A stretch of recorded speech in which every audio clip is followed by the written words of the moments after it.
Mas, pô, esse lance aqui, tu já participou de um exorcismo? Já.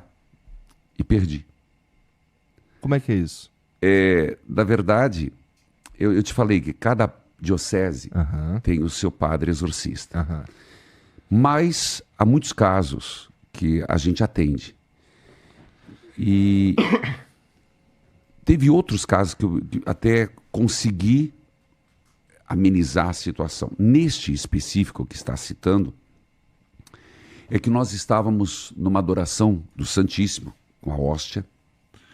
Eu estava passando com o ostensório e uma menina fez um soco assim, uma voz. E eu, na hora, porque você tem que ser muito discreto, porque você tem que perceber o que você quer naquele momento. E eu voltei, comecei a rezar e a pessoa começou a ter delírios. Mas eu achei por bem, estava com o ministro, inclusive, ministro Fernando Pérez. Falei assim, ó, segura ali, leva na capela e nós terminamos a bênção. Concluí, fui lá na frente e fui na capela. Quando eu cheguei na capela, estava essa menina no chão, desfigurada, totalmente, a mãe do lado, a mãe estava do lado. Estou tentando recriar na minha memória. E ela deitada no chão, e eu comecei a rezar. Rapaz, ela era uma menina baixinha, cabelo comprido. Nós estávamos em 4. Nós não segurávamos. Algum psiquiatra, antes de você me julgar, escute psiquiatra. Porque quando a pessoa está em crise epilética ou uma crise psiquiátrica, de crise psicose, fugiu a palavra, um surto psicótico, a pessoa já tem naturalmente uma força sobrenatural. Isso não precisa ser demoníaco. Isso os psiquiatras concordam. Mas ela tinha uma força que ela rodava os 4. Um negócio impressionante. E ela começou a me desafiar. Ela começou a dizer... Eu comecei a rezar.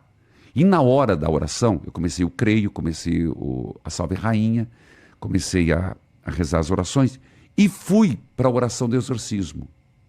Naturalmente da minha cabeça. Sem a intenção de... É que flui quando você reza, que é o renunciar e etc. Ela me chamou.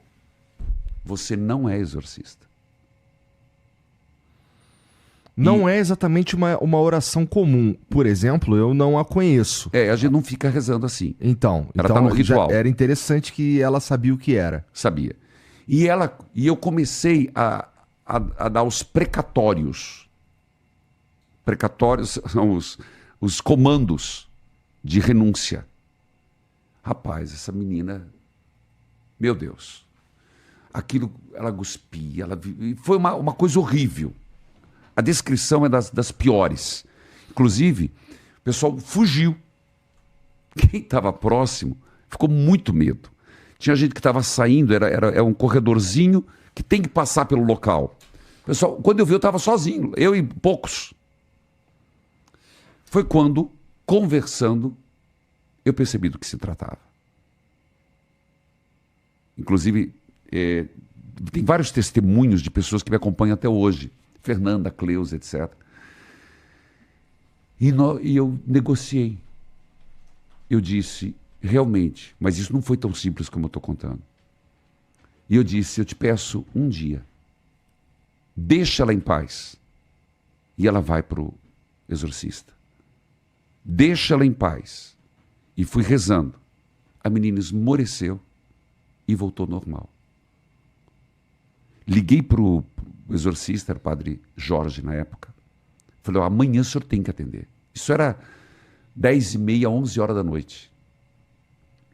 E ele atendeu no outro dia e de fato se confirmou um exorcismo. Que durou 1 ano e pouco. Nossa! 1 ano e pouco. Porque depende o grau do exorcismo ou as circunstâncias do exorcismo. Naquilo foi um pacto que tinha sido feito com o diabo. Demora-se tempo. Há exorcismos instantâneos, como São João Paulo II fez um exorcismo dentro do Vaticano, numa vez só. Mas não sabia disso também. Isso é fato. Bento XVI também fez um exorcismo. Agora, existe exorcismo que demora até 5 anos, porque são a volta, a reincidência, porque tem muitos elementos. Um deles, isso diz o Gabriel, é a morte. Ele é um homem de se escutar. Consciência da pessoa de renúncia, o nível do pacto que foi feito e o grau de vontade de sair. Porque às vezes a pessoa está num estado de tamanha prostração que ela não tem nem consciência do que é sair daquele estado. Então, aí é um outro processo. Então, esse é o fato que eu estou te contando, complicado. que eu presenciei. Já presenciei outros, mas esse foi um que eu contei e conto aqui, porque eu não tenho outra coisa a contar, de que não deu certo. Hoje, a menina frequenta a minha igreja, tranquila, ela, a família, estão muito bem. Interessante. Porque assim, eu acredito em Deus, acredito mesmo, mas essa minha crença em Deus, ela não segue dogmas de igreja, de religiões. Mas não segue, não precisa. Então, mas aí que tá. Vamos lá. O que eu tô dizendo quer dizer que eu acredito em Deus, mas não necessariamente acredito numa vida após a morte. Isso eu não é dogma. sei. Isso não é dogma, cara. Vida após a morte não é dogma. Dogma é a Imaculada Conceição. Dogma é a virgindade de Maria. Dogma é outra coisa. Mas uma Você pessoa acredita religiosa... em Deus, Jesus ressuscitou. Sim ou não? Sim. Então você acredita na vida após morte. Isso não é dogma de papa. Então, mas pera aí que eu vou... Deixa eu reformular. É que Jesus não é Deus? Jesus é Deus. Então é natural que ele ressuscite. Não. Eu não sou Deus. Não necessariamente. Não. Ele morreu. Ele morreu. Morreu. Ele não brincou de morrer. A cruz não foi brincadeira. A cruz era uma pena capital, horrenda, vergonhosa, tanto que Paulo vai dizer assim, é uma vergonha. Cara, os romanos... E é muito interessante que o símbolo do cristianismo tenha se tornado a cruz, que é algo que era vergonhosíssimo. Vergonhoso, ignominiosa a palavra de Paulo. Cara, a cruz era uma forma que não é exclusividade dos romanos, eles aprenderam dos persas, que aprenderam dos outros. E foi ficando cada vez mais empalação, era empalação, mas o cara morria muito cedo, passou para a cruz para durar mais, era um espetáculo. Você acha que quando Jesus estava indo para morrer, que eles pegaram aquele agricultor, voltando do trabalho, chamado Cirineu, e falaram, carregue a cruz, é por piedade de Jesus? Não, é porque ele estava tão fraco, já tinha caído 2 vezes. Ele ia morrer, eu fiz a peregrinação. Agora, subindo aquilo, cara, uma ladeira danada. O cara tinha apanhado, 5ª, 6ª, passado fome, sem água, desidratado. Ele ia morrer antes do espetáculo. Então, Jesus morreu. Os romanos faziam aquilo com a crueldade, a morte na cruz, e com eu diria, além de crueldade, eles faziam de uma forma que ele queria dizer, não se metam conosco. Se você se meter, é isso aqui que vai sobrar para você. É isso aqui, não se meta conosco. Jesus morreu. Ele literalmente não, verdadeiramente morreu. O sepulcro estava vazio. Ele ressuscitou. Isso, se acreditar em Jesus Cristo, é acreditar na sua ressurreição. Sim. Isso não é dogma. Mas Jesus era Deus. Não. Ele era Deus, mas não esqueça de uma coisa. Mesmo sendo Deus, quando ele se encarnou no seio da Virgem Maria, agora vamos para a aula de catequese. Vai. Ele perdeu a onisciência. O que é onisciência? Quando alguém perguntou, Jesus, quando será o fim do mundo? Compete ao Pai. Ele não sabia. As faculdades, vamos dizer assim, transcendentais dele como Deus, já não tinha mais. Ele era humano. Jesus cometeu erros. Ave Maria. Faça esse corte aqui mal feito que você vai ver.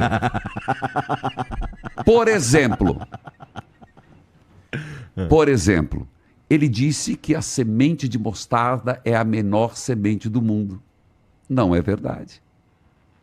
Mas no mundo que ele vivia, o que ele conhecia sendo homem era a semente de mostarda. Não é que ele cometeu erros, ele estava preso à sua cultura. Ele não sabia que existia outros países. Ele nunca foi para a Itália. Ele não conhecia outras civilizações. Ele não teve contato com o Egito. Então, a linguagem de Jesus era uma linguagem judaica. Então, se você colocar no crivo da história, tem incongruências. Então, respondendo a tua pergunta, ele era Deus desde que nasceu. E isso é o cristianismo católico. Existem outras denominações. Eles dizem que Jesus se tornou Deus a partir do batismo. Para nós católicos, não. Ele nasceu humano, mas era Deus. Interessante, nunca tinha ouvido isso, que ele só se torna Deus depois do batismo. Sim, existe. É uma outra teologia. Para nós católicos, não. Mas ele, São Paulo vai dizer, sendo Deus, abriu mão, está lá em Efésios, de toda a sua divindade, tornando-se homem em tudo, olha lá a palavra, em tudo, até no conhecimento, menos no pecado. Então ele abriu mão, por exemplo, de saber o fim do mundo, de fazer... Jesus nunca fez isso, de prever futuro. Você vai falar, mas Jesus vivia prevendo o futuro. Não, ele não era um homem de fazer isso. Mas ele fez milagres, onde mostrava com o objetivo, sendo Deus, de mostrar que ele era o Messias. Cara, pois é. E eu vou pensar um pouco mais sobre isso, mas eu continuo com essa de... Você acredita que você morreu, acabou? Você acha? Não sei. Eu não tenho certeza de nada.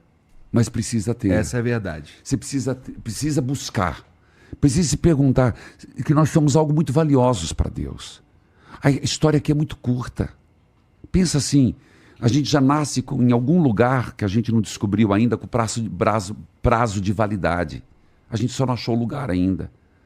Se a gente vive o máximo 80, 90 anos, nós temos uma alma imortal. O nosso eu completo não é a matéria. Cara, a morte é apenas uma passagem. É a fase do casulo. Ainda tem uma coisa linda para lá, que a gente vai viver a eternidade. Que inveja que eu tenho. Você vai chegar lá, peça para Deus essa fé. Fala, Deus, me dá essa fé. É verdade, é algo muito bonito.